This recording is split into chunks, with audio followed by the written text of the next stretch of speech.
Hello दोस्तों, कैसे हैं सभी लोग। आप सभी का आपका अपना चैनल IND मैथ रिजल्ट्स में आपका स्वागत है और मेरा नाम नीतीश चौधरी। हम लोग प्रतिशत में सवाल पढ़ रहे थे। चलिए उससे आगे हम लोग सवाल देखते हैं, फिर कॉन्सेप्ट देखेंगे। सवाल कहता है, दिया है कि A की आय 10%, B की आय 15%, C की आय का 20%, ये तीनों आपस में बराबर है। यदि उनकी आय का कुल योग 7800 रुपया है, 7800 रुपया है, तो B की आय होगी। A की आय का 10%, A की आय मतलब गुना की आय 10%, मतलब 10% का फ्रैक्शन वैल्यू होता है 1/10, 1/10, या सीधे आप 10% भी लिख सकते हैं।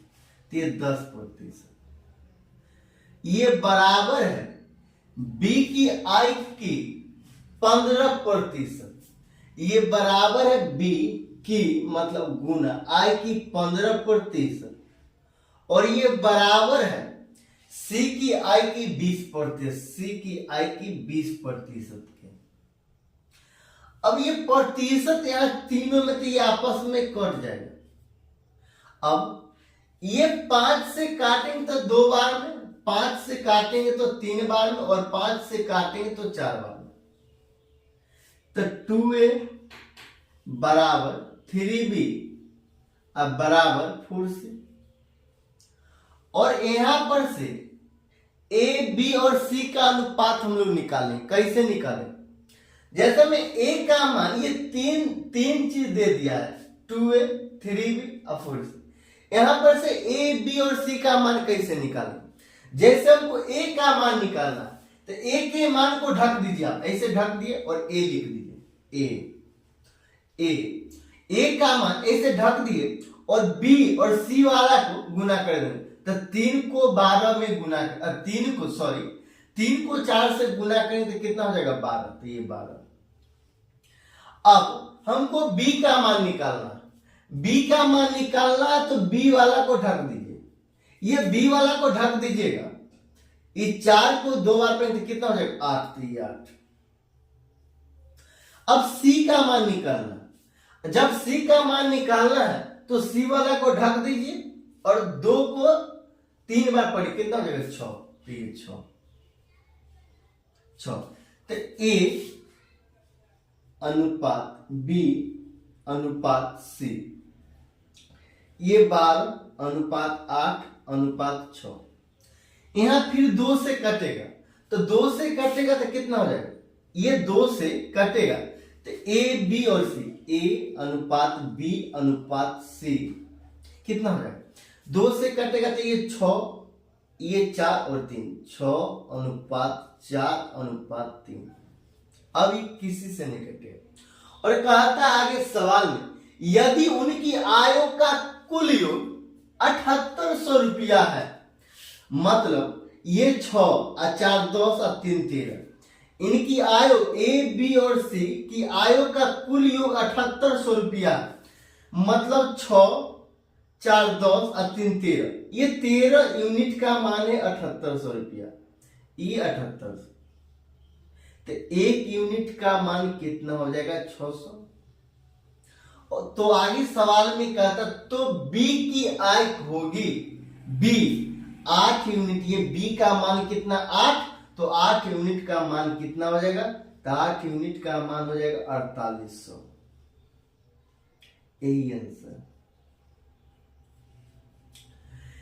फिर अगला सवाल कहता है, 1 घंटा 45 मिनट की समय अवधि एक दिन का कितना प्रतिशत है, जिसके अंत में का लगेगा वह बेस होगा। एक दिन का 1 घंटा 45 मिनट की समय अवधि एक दिन का कितना प्रतिशत है। ये मिनट को हम लोग घंटा में नहीं बदल सकते हैं, घंटा में बदलें सभी को हम लोग, ये मिनट है, हम लोग सभी को छोटी इकाई में हम लोग बदल लें तो 1 घंटा 45 मिनट, 1 घंटा में कितना मिनट होता है? 60 मिनट। तो ये 60 मिनट, ये 60 मिनट, आप प्लस 45 मिनट, ये सभी मिनट हो गया। कहता है 1 घंटा 45 मिनट की समय अवधि एक दिन में कितना घंटा होता है? दिन में पहले घंटा बदली, दिन को घंटा बदलेंगे तो एक दिन में कितना घंटा? तो 24 घंटा। और ये 24 घंटा होता है एक दिन में, 24 घंटा। और ये 24 घंटा को हम लोग मिनट में बदलेंगे तो क्या करेंगे? 60 से गुना करेंगे। 1 घंटा में 60 मिनट, तो 24 घंटा में कितना मिनट? इसको 60 से गुना करेंगे तो 60।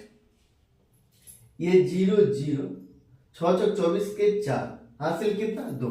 अब 12 तो 14, तो ये 14, ये 0 4 14, ये 1440 हो जाएगा, 1440 हो जाएगा। अब यहां पे 1440, ये बेस हो जाएगा 1440, 1440। अब इसको बोला जाएगा प्रतिशत में बदलने के लिए, तो किसी भी फ्रैक्शन को प्रतिशत में बदलने के लिए हम लोग 100 से गुना करें, तो ये गुना 100, ये गुना 100। अब ये 60, ये 45, कितना हो जाएगा? 95 हो जाएगा। तो ये 95 बटा 1440। किसी भी फ्रैक्शन को प्रतिशत में बदलने के लिए हम लोग 100 से गुना करेंगे, तो यहाँ 100, ये 100, ये 0 से 0 कैंसिल, ये 0 से 0 कैंसिल हो जाएगा। 144 और 95, 144 और 95 किससे कटेगा? कटेगा 5 से कटेगा ना। ये कितना से कटेगा? 2 से पहले काटेंगे तो कितना हो जाएगा? ये 2 से काटेंगे तो 72, 2 से काटेंगे तो ये 10, 5 बार में। और अब कितना से कटेगा? अब ये 95 को 5 से गुना करके 5 25 के 5, हासिल कितना? 5 25 के 5, हासिल 2, 45 2 47, 47 बटा 72। अब 72 से भाग दे देंगे, सॉरी, ये 72 से भाग दे देंगे 475, ये 72 से भाग दे देंगे 475, ये 72। अब ये 7 5 35, 350, 7, ये 6 बार में, 6 दूना 12 के 2, हासिल कितना? 1। और 7 6 42 1 43, ये 43, कितना बचेगा? ये 3 हो जाएगा, ये 4 हो जाएगा, ये कट जाएगा। अब यहाँ पॉइंट देंगे, यहाँ पॉइंट देंगे तो यहाँ 0 हो जाएगा, यहाँ पॉइंट देंगे तो यहाँ 0 हो जाएगा। और ये 5 बार में, ये 5 बार, मतलब 6.5%, यही आंसर हो।